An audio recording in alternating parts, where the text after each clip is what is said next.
very clear. I am an immigrant son. I have never taken a nickel from a slave. My family has never profited from slavery. Blacks did not build anything that my family profited from, ever. Now, there are some rich white families who have profited from slavery, and if people have grievances, that's who they should go to.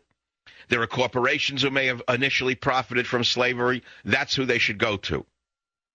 The King of Spain profited greatly from slavery. The Arabian kings profited greatly from slavery. But I, as an American and an immigrant son, never kept a slave, never benefited from slavery. It's one of the biggest lies ever promulgated by the black revisionist historians. It's an absolute lie to say that black slavery built America. Well, that's like saying the Chinese who were conscripted to build a railroad built California. Well, they didn't build California. They built the railroad tracks. And moreover, you never hear Chinese screaming for reparations.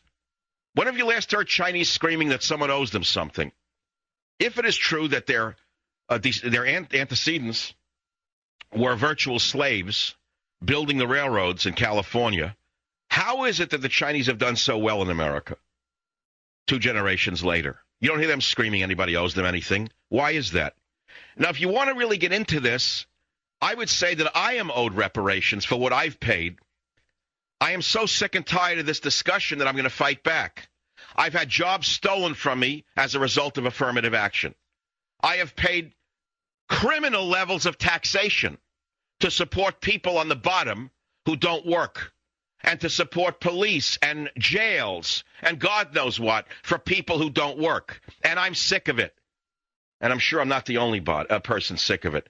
So I'm going to tell you right now, since the left is going to make race very important, I'm ready for that fight. And I'm not going to sit here and roll over and be afraid of you calling me names, because I can give it back as good as I can get. And let me tell you something. The balance sheet is not complete. You owe me money. I don't owe you anything. I've had my birthright stolen because of people who are far less qualified than me. I've had my pockets lifted to support people who are not as productive as I am. And I'm sick of it. So there, you want to have the discussion? You want to have it for the next 4 years? You can start it today. Or I really don't need to do it, frankly. We can just talk about geese migration.